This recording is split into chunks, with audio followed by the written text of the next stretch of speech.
saya ini ingin mengajak Anda sekalian untuk membahas bersama-sama mengenai tinjauan filosofis Satrio Piningit.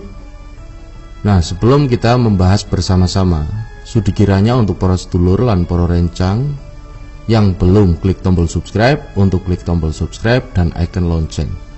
Monggo sarang-sarang kita bangun channel ini agar lebih berkembang dan berguna bagi yang lain. Matur sembah nuwun. Tidak diketahui secara pasti sejak kapan nih Joyoboyo itu menyampaikan ramalannya. Banyak pendapat yang menyebutkan sekitar abad 18. Nah, jika pendapat itu benar, maka agama Buddha, Islam, dan Kristen sudah ada di Jawa Nusantara menyingkirkan dominasi agama Hindu. Pertanyaan saya adalah, mengapa ramalan Joyoboyo justru bersentuhan langsung dengan ajaran Hindu seperti dengan adanya penyebutan Trisula, Weda, Dewa Indra, dan Dewa Krishna? Bukankah di masa Joyoboyo ini hidup agama Buddha, Islam, dan Kristen sudah ada di Nusantara ini? Nah, Raden Ngabei Ronggowarsito ini menafsirkan semua presiden yang pernah memimpin Republik Indonesia adalah Satrio Piningit. Lalu Cokroningrat membenarkan apa yang ditafsirkan oleh Ronggowarsito dengan pemikiran bahwa siapapun presiden yang belum dipilih oleh rakyat dianggap masih piningit atau bersembunyi. Satrio dalam bahasa Jawa yang artinya kesatria ini adalah warna atau kasta yang merupakan pilihan hidup seseorang yang menekuni pekerjaan di bidang pemerintahan, gubernur, bupati, wali kota, menteri yang belum terpilih atau dipilih untuk menduduki suatu jabatan tertentu di bidang pemerintahan dapat dikatakan sebagai satrio. Kesatria yang masih bersembunyi atau Satrio Piningit, termasuk camat, lurah, kepala desa sepanjang belum menduduki jabatan itu dapat dikategorikan atau memenuhi unsur untuk disebut sebagai Satrio Piningit. Lalu Cokroningrat berpendapat bahwa Satrio Piningit yang dimaksud dalam ramalan Joyoboyo adalah seorang dewa yang berbadan manusia. Dikatakan berbadan manusia karena di masa lalu ini dewa hanya berada di atas kayangan, sehingga manusia menganggap mereka sebagai mitos. Lalu apa dasar filosofinya? Yang pertama, dewa yang mengelompokkan manusia dalam catur warna, Brahmana, Ksatria, Waisya, dan Sudra, maka dewa pula yang harus merubahnya. Yang kedua, dewa berbadan atau berwujud manusia yang akan muncul nanti adalah Dewa Kalki. Nah, Dewa Kalki bukan dewa yang pertama berbadan manusia. Dewa yang pertama kali berbadan manusia adalah Dewa Krishna. Dewa Kalki itu adalah penggenapan Dewa Krishna. Nah, dewa ini adalah penjelmaan, inkarnasi ke-10 penggenapan Dewa Wisnu. Parasnya seperti Dewa Krishna. Nah, Dewa Krishna adalah penjelmaan ke-8 Dewa Wisnu. Julukan yang melekat pada diri Dewa Kalki adalah sang penghancur. Nah, Kalki ini akan menghancurkan apa saja. Ini antara lainnya adalah menghancurkan keyakinan manusia terhadap agama yang dianutnya, menghancurkan peradaban manusia, lalu menghancurkan apa saja yang didewakan atau dipuja manusia, lalu menghancurkan catur warna atau kasta-kasta, menghancurkan dunia beserta seluruh isinya. Nah, tipikal Kalki sangat menakutkan bagi yang mencoba menghalanginya, akan tetapi menggembirakan bagi yang mengikuti kehendaknya. Dewa berbadan berwujud manusia memiliki watak seperti Baladewa. Nah, Baladewa dapat diartikan ini dengan seluruh dewa-dewa yang diyakini oleh manusia, baik oleh mereka yang beragama Hindu, Buddha, Konghucu, Shinto, maupun agama-agama kuno lainnya. Watak-watak seluruh dewa tersebut terangkum dan terakumulasi menjadi satu di dalam diri dewa berbadan manusia. Nah, dewa ini menguasai seluruh ajaran atau ilmu dan mengerti garis hidup setiap umat. Lalu dasar filosofis yang keempat, dewa berbadan manusia bersenjatakan Trisula Weda. Nah, Trisula ini adalah senjata Dewa Siwa, dewa pelebur yang digunakan untuk melebur segala sesuatu yang usang. Lalu Weda adalah kitab suci agama Hindu. Trisula Weda dapat diartikan dengan seluruh kekuatan Baladewa sebagaimana yang terdapat dalam kitab suci Weda akan digunakan dewa berbadan manusia untuk melebur semua agama-agama yang ada di muka bumi ini dan menghapus golongan Brahmana. Nah, bila golongan Brahmana telah terhapus, maka hanya tersisa 3 golongan Triwarna, yaitu Ksatria, Waisya, dan Sudra. Dewa berbadan manusia ini akan memimpin pemerintahan atau memerintah dan menempati posisi kesatria. Dalam tinjauan bahasa Jawa, kesatria ini disebut satriya. Selama dewa berbadan manusia belum dilihat, belum diketahui, belum disaksikan oleh manusia dalam memimpin, maka dewa tersebut dianggap masih bersembunyi, yang dalam bahasa Jawa disebut piningit atau memingit diri. Meskipun pada hakikatnya dewa tersebut sudah dilihat dan sudah diketahui oleh sebagian orang. Selama dewa belum memimpin umat manusia, maka selama itu pula masih disebut satriya piningit. Lalu dasar filosofis yang kelima. Untuk mencapai tujuannya, dewa berbadan manusia harus berperang melawan Asura. Asura itu iblis, jin, dan setan. Nah, dalam peperangan dewa bergelar pangeran perang karena dewa adalah putra dewa perang, Dewa Indra. Jika berperang tanpa pasukan sakti mandraguna tanpa azimat, nah menyerang tanpa pasukan bila menang tidak menghina orang lain. Dewa berbadan manusia juga menyandang gelar sebagai Imam Mahdi. Yang keenam, dewa berbadan manusia memiliki hak dan otoritas untuk menghapus golongan Brahmana dan melebur agama-agama yang ada di muka bumi, agar manusia sepakat di dalam satu Tuhan. Nah, dewa membawa 6 sifat-sifat ketuhanan sebagaimana watak Dewa Wisnu. Karena dewa membawa sifat-sifat ketuhanan, maka dewa juga disebut sebagai Yesus Kristus atau Isa Al-Masih. Lalu dasar filosofis yang ketujuh. Dewa berbadan manusia membawa kebajikan dan kasih. Karena itu dewa disebut juga dengan Buddha Meteya. Yang kedelapan, dewa berbadan manusia ini bukanlah seorang nabi, akan tetapi dia memiliki kedudukan tertinggi dari yang paling tinggi. Nah, dia adalah representasi Tuhan, bayangan nyata Tuhan semesta alam. Dialah yang akan membawa manusia kepada Brahman, Tuhan yang Maha Esa. Nah, demikianlah tinjauan filosofi saya berbentuk hipotesa terhadap satriya piningit. Harapan saya pribadi semoga dapat membawa manfaat dan mencerahkan kita semua. Monggo sarang-sarang marilah kita menantikan dia yang dinanti-nanti, menunggu dia yang ditunggu-tunggu. Mungkin yang kita nanti dan kita tunggu kemunculannya adalah sama. Dia hanya satu. Dia hanya memiliki begitu banyak nama tapi tidak bernama. Dia yang begitu banyak gelar tapi tak bergelar.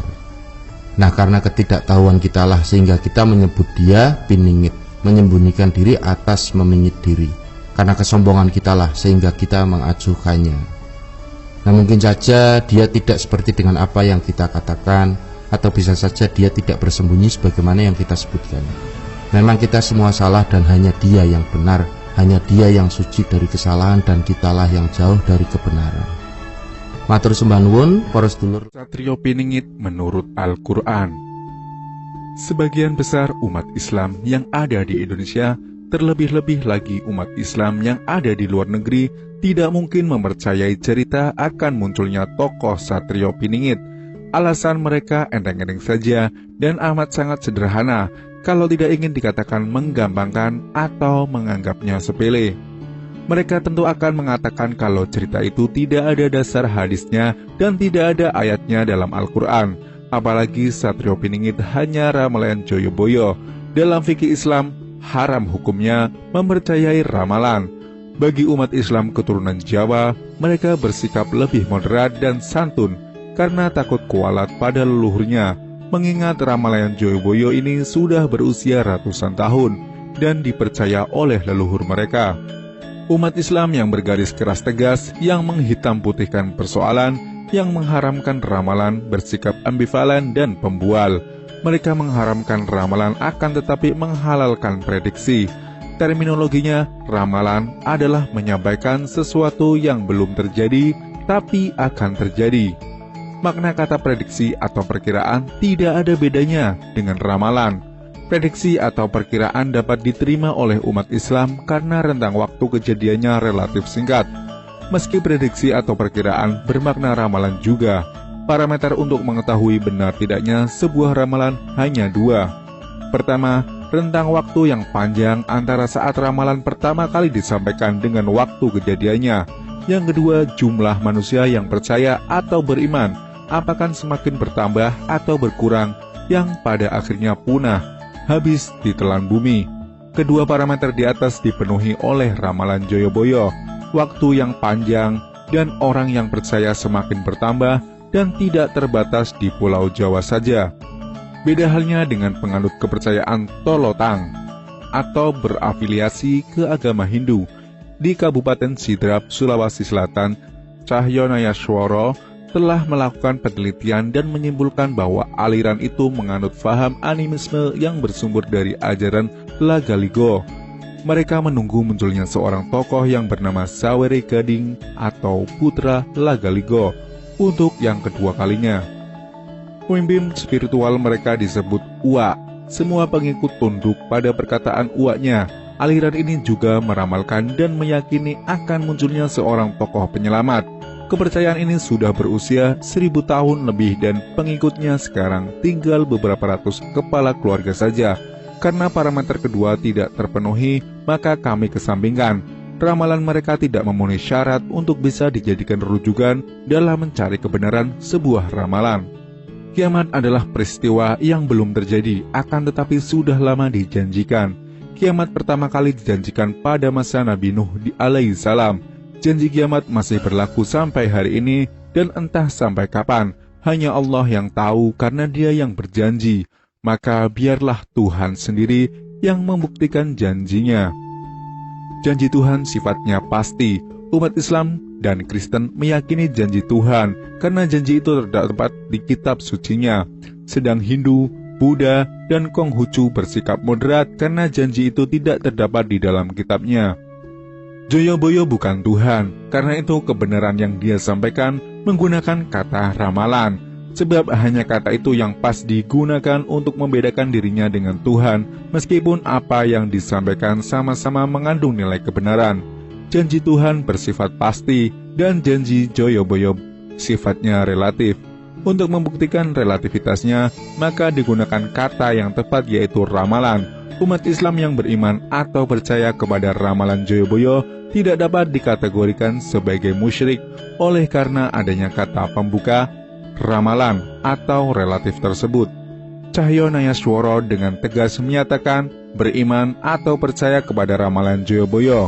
Pernyataan ini berani kami sampaikan dengan tegas setelah kami melakukan perenungan yang mendalam berdimensi spiritual, studi literatur yang berfokus pada kebenaran peramal-peramal dunia termasuk Nostradamus, dan yang paling penting adalah kajian kritis terhadap Al-Quran.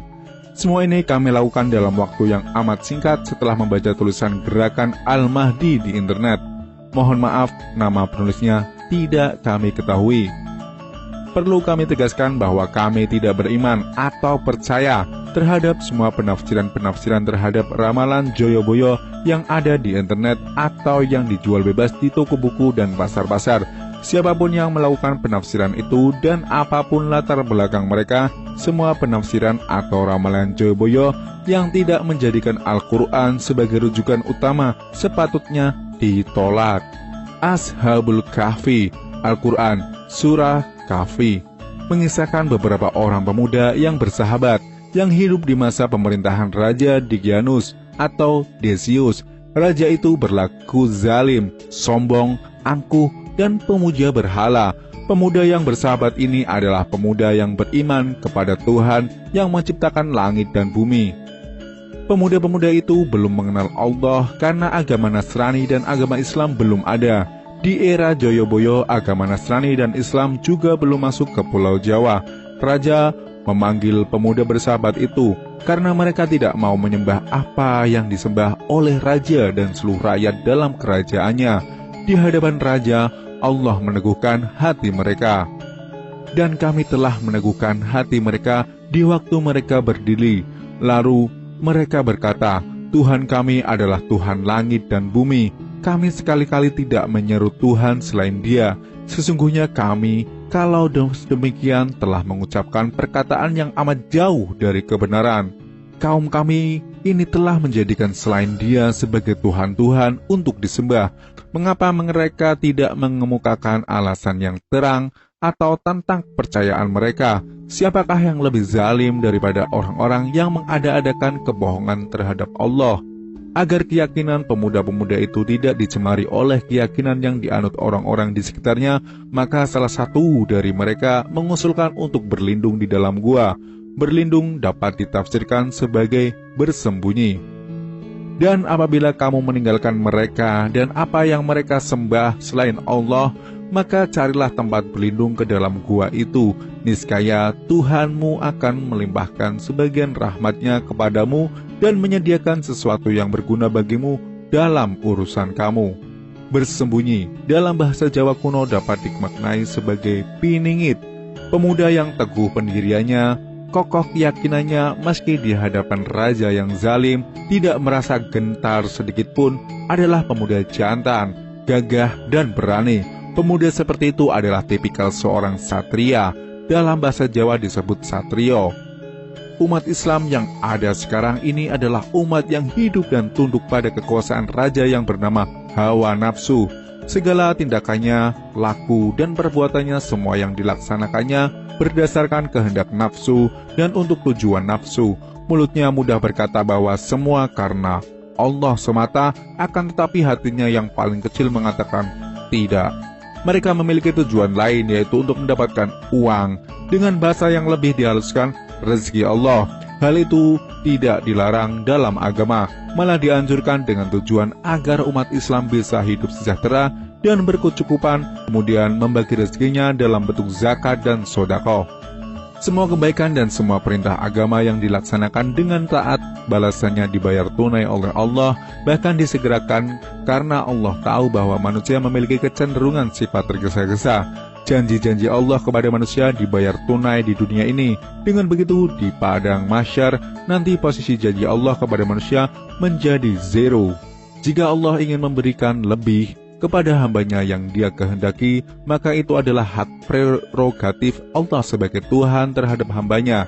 Hak prerogatif ini hanya diberikan kepada mereka yang di masa hidupnya melaksanakan tauhid murni kepada Allah Subhanahu wa Ta'ala.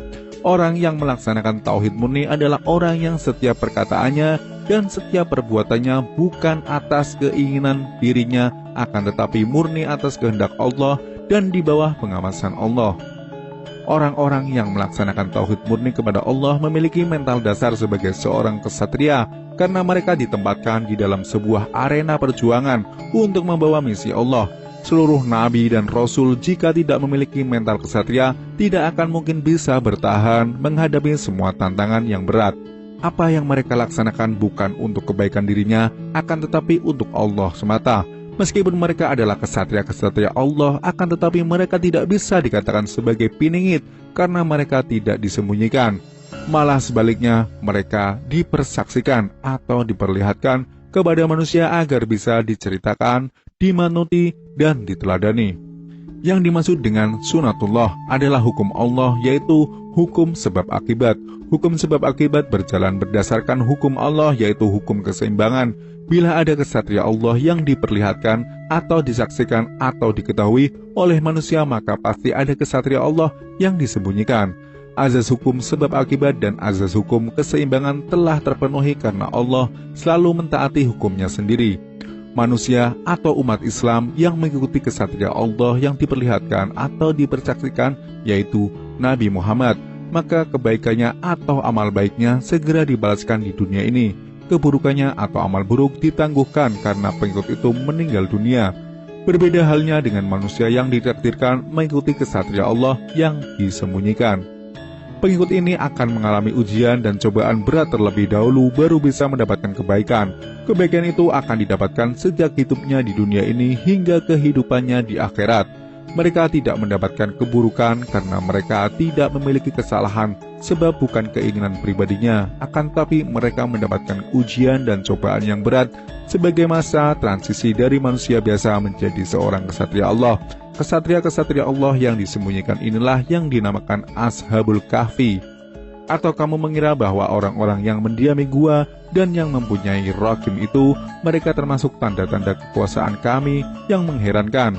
Ingatlah, tatkala pemuda-pemuda itu mencari tempat berlindung ke dalam gua, lalu mereka berdoa, "Wahai Tuhan kami, berikanlah rahmat kepada kami dari sisi-Mu, dan sempurnakanlah kami petunjuk yang lurus dalam urusan kami ini."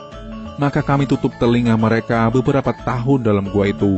Kemudian kami bangunkan mereka agar kami mengetahui manakah di antara kedua golongan itu yang lebih tepat dalam menghitung beberapa lamanya mereka tinggal dalam gua itu.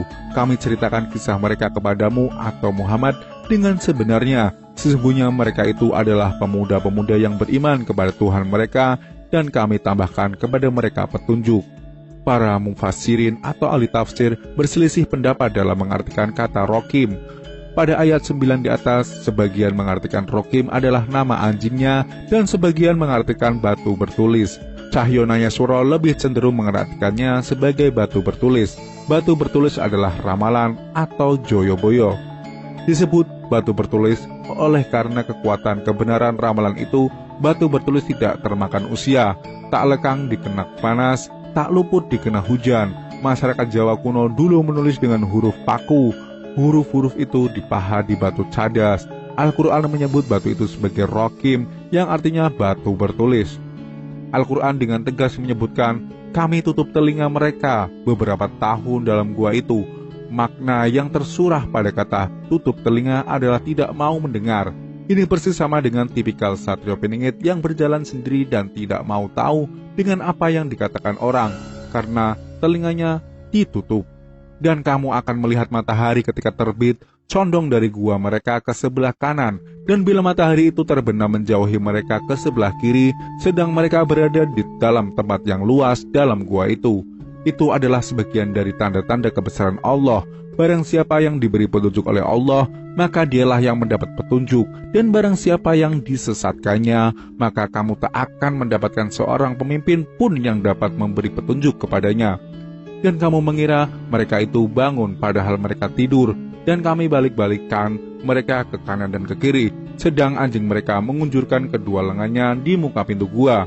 Dan jika kamu menyaksikan mereka, tentulah kamu akan berpaling dari mereka dengan melarikan diri, dan tentulah hati kamu akan dipenuhi dengan ketakutan terhadap mereka. Dan demikianlah kami bangunkan mereka agar mereka saling bertanya di antara mereka sendiri. Berkatalah salah seorang di antara mereka, sudah berapa lamakah kamu berada di sini? Mereka menjawab, kita berada di sini sehari atau setengah hari. Berkata yang lain lagi, Tuhan kamu lebih mengetahui beberapa lamanya kamu berada di sini. Maka suruhlah salah seorang di antara kamu pergi ke kota dengan membawa uang perakmu ini. Dan hendaklah dia lihat manakah makanan yang lebih baik. Maka hendaklah dia membawa makanan itu untukmu. Dan hendaklah dia berlaku lemah lembut, dan janganlah sekali-kali menceritakan halmu kepada seorang pun. Ayat 17 dan 18 di atas secara jelas dan terang-terangan menyebut, pemuda-pemuda yang bersahabat itu ditidurkan di dalam gua. Bukan satu orang tetapi beberapa orang. Al-Quran merahasiakan jumlah pastinya. Ayat 22. Justru yang Al-Quran sebut dengan pasti adalah seekor anjingnya dalam posisi yang mengunjurkan lengannya di muka pintu gua. Makna ditidurkan sama dengan disembunyikan. Dalam versi ramalan Joyoboyo sekali lagi ditegaskan disebut piningit. Dalam ramalan Joyoboyo Satrio Piningit tegas-tegas menyebut satu orang saja, sedangkan Al-Quran menyebut pemuda-pemuda itu lebih dari satu orang. Allah merahasiakan jumlah pastinya. Benar, Satrio Piningit hanya satu orang saja. Satrio Piningit ini adalah pemimpin. Pemuda-pemuda yang dimaksudkan dalam Al-Quran yang jumlahnya dirahasiakan adalah murid-murid sekaligus sebagai pengikut setia Satrio Piningit. Dalam ramalan Joyoboyo, Satrio Piningit disebut memiliki murid, jumlahnya tidak disebutkan. Al-Quran mengisahkan keberadaan seekor anjing. Anjing adalah simbol kesetiaan dan persahabatan. Tidak ada binatang yang paling setia kepada tuannya kecuali anjing. Tidak ada binatang yang paling mudah bersahabat dengan manusia kecuali anjing. Kuda dan kucing termasuk binatang yang bisa bersahabat dengan manusia, akan tetapi keduanya tidak memiliki kesetiaan. Murid-murid Satrio Piningit amat sangat setia kepada Satrio Piningit. Mereka tahu betul siapa Satrio Piningit yang sesungguhnya, akan tetapi mereka menjaga dan menutup rapat-rapat rahasia itu sampai saat waktunya tiba. Posisi anjing di depan pintu gua memberi makna bahwa kesetiaan murid akan dibuktikan dengan menjaga mulut mereka atau pintu gua, agar tidak memberitahukan kepada siapapun sosok Satrio Piningit yang sebenarnya. Antara murid yang satu dengan murid lainnya memiliki persahabatan yang kental. Mereka memiliki hakikat sejatinya sebuah persaudaraan. Semua murid-murid Satrio Piningit adalah laki-laki. Meskipun memiliki istri dan anak, namun istri dan anak-anaknya itu tidak dimasukkan dalam kategori murid. Kata yang tepat menyebut istri dan anak-anak mereka sebagai pengikut Satrio Piningit. Murid-murid Satrio Piningit memiliki kekuatan, memiliki semangat bak pemuda tangguh, tak terkalahkan, dan selalu siap melaksanakan perintah Satrio Piningit. Dalam melaksanakan perintah itu, mereka memiliki kesadaran prima, kecermatan, dan kewaspadaan yang tinggi, sebagaimana makna ayat 20 di bawah ini. Sesungguhnya jika mereka dapat mengetahui tempatmu, niscaya mereka akan melempar kamu dengan batu atau memaksamu kembali kepada agama mereka. Dan jika demikian, niscaya kamu tidak akan beruntung selama-lamanya. Pemuda-pemuda Ashabul Kahfi tidak membawa misi agama, karena di masanya belum ada agama Nasrani dan agama Islam. Mereka hanya memiliki keyakinan diri tentang adanya Tuhan. Pemuda itu meminta kepada penduduk agar di atas gua dibuat rumah atau peribadatan. Akan tetapi bukti-bukti arkeologis yang dapat dilihat sekarang ini tidak terdapat tanda-tanda adanya bekas peninggalan rumah peribadatan tersebut. Dan demikian pula kami mempertemukan manusia dengan mereka, agar manusia itu mengetahui bahwa janji Allah itu benar dan bahwa kedatangan hari kiamat tidak ada keraguan padanya. Ketika orang-orang itu berselisih tentang urusan mereka, orang-orang itu berkata, dirikanlah sebuah bangunan di atas gua mereka. Tuhan mereka lebih mengetahui tentang mereka. Orang-orang yang berkuasa atas urusan mereka berkata, sesungguhnya kami akan mendirikan sebuah rumah peribadatan di atasnya. Manusia yang hidup sekarang ini masih dapat menyaksikan gua Ashabul Kahfi di dekat Damaskus. Di atas gua itu hanya ada batu cadas yang gersang dan tidak terdapat tanda peninggalan rumah peribadatan. Ramalan Joyoboyo juga tidak menyebut bahwa Satrio Piningit membawa misi agama tertentu. Tidak ada agama yang dia benarkan dan tidak ada agama yang disalahkan. Rumah peribadatan di atas gua Kahfi hanyalah simbol yang bisa memberi pencerahan kepada kita bahwa posisi yang dimiliki Satrio Piningit sangat strategis karena posisi dia berada di bawah tahta Tuhan, rumah peribadatan. Dalam versi Ramalan Joyoboyo, posisi Satrio Piningit disebut sebagai anak dewa berwujud manusia. Nanti ada orang yang akan mengatakan jumlah mereka adalah 3, orang yang keempat adalah anjingnya, dan yang lain mengatakan jumlah mereka adalah 5 orang, yang keenam adalah anjingnya, sebagai terkaan terhadap barang yang gaib. Dan yang lain lagi mengatakan jumlah mereka 7 orang, yang 8 adalah anjingnya.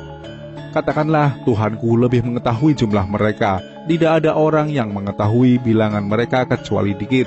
Karena itu janganlah kamu, wahai Muhammad, bertengkar tentang hal mereka, kecuali pertengkaran lahir saja, dan jangan kamu menanyakan tentang mereka, pemuda-pemuda itu, kepada seorang pun di antara mereka. Al-Quran tidak menjelaskan berapa jumlah Ashabul Kahfi yang sebenarnya. Al-Quran hanya menyebut angka-angka ganjil, 3, 5, dan 7. Adapun anjing disebutkan pada posisi angka yang genap, 4, 6, dan 8. Ramalan Joyoboyo juga tidak menyebutkan berapa jumlah murid Satrio Piningit yang sebenarnya. Al-Quran merahasiakan, Joyoboyo juga merahasiakan. Yang mengetahui jumlah yang sebenarnya adalah Satrio Piningit sendiri dan murid-muridnya itu. Anjing adalah simbol kesetiaan pada sang guru. Anjing adalah simbol kesetiaan, persahabatan, dan persaudaraan antara sesama muridnya. Jika manusia mengatakan murid Satrio Piningit jumlahnya banyak, maka kamu salah, karena jumlahnya sedikit. Jika kamu katakan sedikit, maka kamu salah karena jumlahnya mereka banyak. Jika kamu katakan hitungan mereka genap, maka kamu salah karena hitungan mereka ganjil. Jika kamu katakan hitungan mereka ganjil, maka kamu salah karena hitungan mereka adalah genap. Semua murid-murid Satrio Piningit digenapkan oleh kekuatan gaib. Kekuatan itu adalah kekuatan gaib Satrio Piningit yang selalu setia menjaga murid-muridnya, menjaga rahasia dirinya sekaligus menjaga rahasia Tuhannya. Rahasia Satrio Piningit adalah rahasia Tuhan. Itulah misteri rumah peribadatan di atas gua persembunyian Piningit. Allah menjaga kerahasiaan Satrio Piningit bersama murid-muridnya, sebagaimana Allah menjaga kerahasiaan jumlah pemuda Ashabul Kahfi. Allah melarang Nabi Muhammad mempertanyakan jumlah pemuda Ashabul Kahfi, apalagi mempertanyakan nama-nama mereka. Dalam ramalan Joyoboyo, nama Satrio Piningit dan jumlah murid-muridnya juga dirahasiakan. Yang mengetahui jumlah mereka yang sebenarnya adalah mereka sendiri. Sangat sedikit jumlahnya jika dibandingkan dengan bangsa Indonesia yang berjumlah 200 juta lebih. Bila ada manusia biasa yang membicarakan membahas atau mendiskusikan topik Satrio Piningit bersama murid-muridnya, Al-Quran menyebut manusia-manusia itu hanya melakukan terkaan terhadap barang yang goib. Ashabul Kahfi dan Satrio Piningit bukan merujuk pada nama seorang atau sekelompok, akan tetapi sifat, perilaku dan kepribadian sekelompok orang, di mana di dalam sekelompok itu ada seorang pemimpinnya. Dalam ramalan Joyoboyo disebutkan, bila Satrio Piningit muncul, maka dia menggunakan nama barunya. Bila namanya telah muncul, maka ikutlah perkataannya. Mereka karena perkataannya itu adalah kebenaran. Perkataannya bernilai sebuah firman, bernilai sebuah sabda, bermakna sebagai titah dan seorang pemimpin raja yang bijaksana. Bila Allah telah mengizinkan Satrio Piningit yang menggunakan nama barunya, kemudian manusia telah mengetahui bahwa nama itu adalah nama kesatria Allah yang disembunyikan, maka dapat dikatakan sepertiga dari rahasia Satrio Piningit telah mulai dibuka. Jika manusia telah mengetahui sosok pengguna atau pemilik nama tersebut, meski belum berjumpa dengan sosok itu, maka itu berarti 2/3 rahasia Satrio Piningit telah dibuka.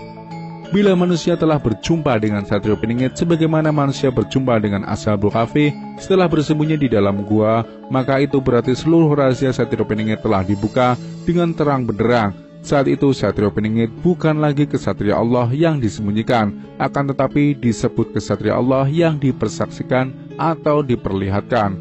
Manusia wajib mengikuti perkataan dan mentaati segala perintahnya, sebagaimana pada Ashabul Kahfi. Kesatria Allah yang nanti akan dilihat oleh manusia tidak membawa misi agama. Syariat Islam ditiadakan, tata cara peribadatan agama lainnya dihapuskan. Tauhid murni kepada Allah ditegaskan dengan cara tunduk dan taat kepada apa yang diperintahkan oleh satria Allah yang telah dipersaksikan tersebut. Dan mereka tinggal dalam gua mereka 300 tahun dan ditambah 9 tahun lagi. Pemuda Ashabul Kahfi ditidurkan di dalam gua dalam waktu yang sangat lama.